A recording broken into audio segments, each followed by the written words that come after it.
Yeah, ẹ káàsán, ẹ kúrọ̀lẹ́, ẹ káàárọ̀, ẹ káalẹ́ ní everywhere tàbá tí ń wò mí. Ó depend lórí àsìkò tẹ́yìn bá wà lọ́dọ̀ mi. So mo kí yín àkó àsìkò yìí o, Ọlọ́run á ràn gbogbo wa lọ́wọ́. Now mo fẹ́ ṣe fídíò yìí nítorí àwọn nǹkan tó ṣẹlẹ̀ bíi a week ago. So mo fẹ́ ṣe láti fi clarify àwọn nǹkan kan, then láti dúpẹ́ lọ́wọ́ ẹ̀yin tẹ́ fi concern lórí nǹkan tó ṣẹlẹ̀. So mo dúpẹ́ gan pé ìfẹ́ lẹ fi hàn. Ẹni tí wọ́n ní ká dúpẹ́, Yorùbá ní ká dúpẹ́ lọ́wọ́ ẹni tó rí ni tó mọ́jú. Ọ̀pọ̀ èèyàn ní òun bí àwà.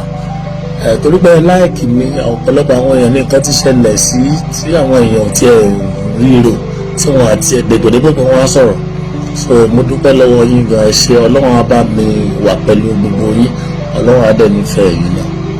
Then mo tún fẹ́ clarify pé torí oríṣiríṣi fídíò ni mo ti rí, oríṣiríṣi àwọn èèyàn ló ti pè mí. So màá sọ fún yín pẹ̀lú ògo Ọlọ́run pé nǹkan kan ò ṣe mí medically, nǹkan kan ò ṣe mí. Mo wà very very okay, mo fit gan. N tó ṣẹlẹ̀ ni pé mo ní minor fire accident. So ilé dẹ̀ ló ti ṣẹlẹ̀, kì í ṣe tí èèyàn lè máa post online.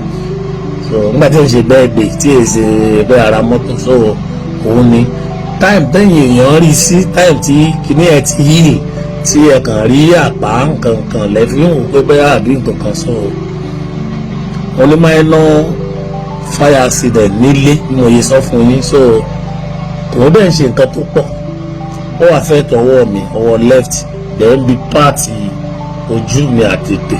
Ẹ̀yin náà rí ẹ̀rẹ́ pé ibi tó lè dé kan kò jó irun gbọ̀n mi rárá, kò dẹ̀ jó irun orí mi rárá, ẹ ti rí. So tó ṣẹlẹ̀ nìyẹn. So mi bóyá wọ́n náà nìkan sọ pé ọfà kankan wọ̀ ọ́ nìkan kò ta èmi lọ́fà o, mi ò sì ní rógun ọfà, gbogbo wa náà ní rógun ọfà láéláé.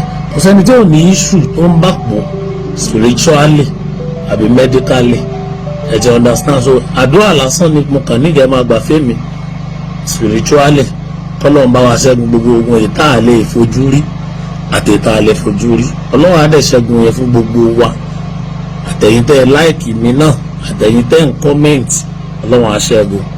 Then mo tún rí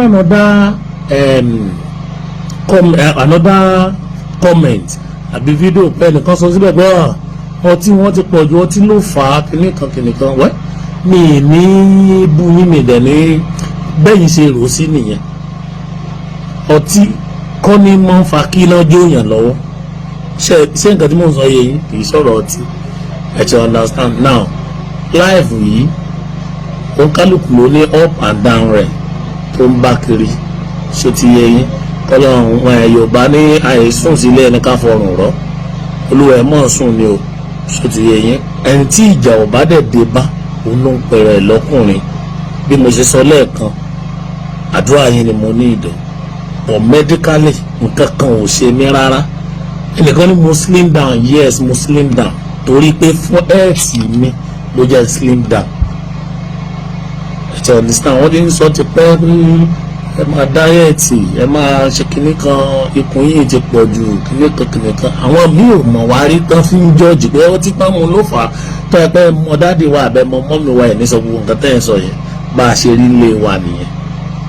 So bọ́sẹ̀ mọ̀ gbà tèmi náà ti wá rí pé òkè, in fact pàápàá jùlọ ìgbà tí Táíwò ṣaláìsí, a lot of people tó wà ní medical line náà pè mí láti ìlú òyìnbó káàkiri pé kí n wọ̀ lórí ikùn yẹn o, kí n jẹ́ kó wálẹ̀ pé because àwọn ní feel regret pé àtọ́ ẹ̀ pàwọn ti mọ gbogbo ilé káwọn ti sọ fún yín gàdí kejì ẹ̀ tó kú ṣẹ̀mọ̀. Èmi náà wá òun gòkè mo ní láti ṣiṣẹ́ lórí ẹ̀. Ó lẹ́rí pé Muslim down, nǹkan kan ò ṣe mí, mi ò sick àtọ́, nǹkan kan ò dẹ̀ ní í ṣe mí, kò dẹ̀ ní í ṣẹ̀yìn náà lágbára Ọlọ́run. So n tó ṣẹlẹ̀ nìyẹn. Ọ̀dà bá rí pé mo calm down, èmi gan àwọn aṣọ mi ó ti ń fit mi nísìn, ṣe ti rí ara àpá ọwọ́ yẹn ni. So ẹ ti rí, so àwọn aṣọ tèmi gan ní tí mi ò lè wọ̀ tẹ́lẹ̀ mo ti lè wọ̀ sí. So n tó dá aláyè ni pé kéèyàn wà ẹ̀ẹ́dì, so kéèyàn lè rojú ráyè lo life. Ọ̀rọ̀ ọtí àbí ọ̀nà ọtí òun kan ṣe ti yẹ yín. so mo dẹ̀ gbọ́ lọ́hùn gbọ́ pé gbogbo ẹni tẹ́ ẹ feel concern genuinely tí ẹ jẹ́ pé yẹ̀yẹ́ lẹ fẹ́ ṣe ọlọ́run ò ní dáyìn náà dá ọ̀rọ̀ ayé yín ẹ̀yin tó dẹ̀ dìjẹ́ yẹ̀yẹ́ náà lẹ fẹ́ ṣe kò ní ìtumọ̀ kankan ọlọ́run á fún kálukú bí èrò ọkàn ẹ̀ mo ṣe jẹ́ ni ẹ̀sọ́ mo wà lálàáfíà mo dẹ̀ dúpẹ́ lọ́wọ́ àwọn bàbá mi ní olúwa bàbá mi Táíwò Òjó bàbá Sàmì Iye gbogbo àwọn wòlíì olúwa tó ti pè mí tí wọ́n dẹ̀ gbàdúrà fún mi àdúrà yìí náà ni mo sì ní ìdò ẹ ti máa fàdúrà ràn mí lọ́wọ́ sí o mo gbọ́ ọlọ́run gbọ́ pé àwa tó kù láyé ọlọ́run á ṣọ́ wa á dẹ̀ pa wá mọ́ ẹ ṣé mo dúpẹ́ ọ̀rọ̀ mi ìfẹ́ kọ́rọ̀ mi pọ̀ jù torí ọ̀pọ̀ ọ̀rọ̀ kágbọ̀n afẹ́fẹ́ ni mo kó o lọ so ẹ ṣé o nǹkan tí mo kàn fẹ́ clear nìyẹn o àlàáfíà ni mo wà o àlàáfíà ọlọ́run yóò máa bá gbogbo wa gbé o àmín.